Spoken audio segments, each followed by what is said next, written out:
ഒരു അധ്യാപകനെ കുറേ വർഷങ്ങൾക്ക് മുമ്പ് അദ്ദേഹത്തിൻ്റെ സഹപ്രവർത്തകനായിരുന്ന ഒരാൾ മകളുടെ വിവാഹത്തിന് വിളിച്ചു.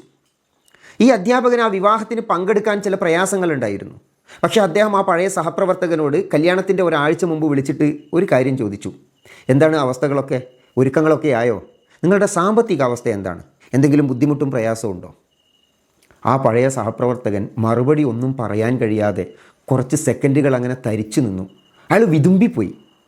എന്നിട്ട് അയാൾ പറയുവാണ്, എനിക്കൊരുപാട് കുടുംബക്കാരുണ്ട്, സുഹൃത്തുക്കളുണ്ട്, പലരും ഉണ്ട്. പക്ഷേ ഈ ചോദ്യം എന്നോട് നിങ്ങൾ മാത്രമാണല്ലോ ചോദിച്ചത്. ഈ ചോദ്യം എന്നോട് നിങ്ങൾ മാത്രമാണല്ലോ ചോദിച്ചത്. എത്രയോ അകലെ നിന്ന് ഫോണിൽ ഈ ചോദ്യം ചോദിക്കുമ്പോൾ എത്രയോ അടുപ്പമുള്ള ഒരാളായിട്ടാണ് അനുഭവപ്പെടുന്നത്. ചിലപ്പോൾ അങ്ങനെയാണ്, നമ്മുടെ കൂടെയുള്ള ആളുകളോട് മനസ്സിൽ തട്ടുന്ന ചില കാര്യങ്ങൾ സംസാരിക്കാൻ നമുക്ക് പറ്റണമെന്നില്ല.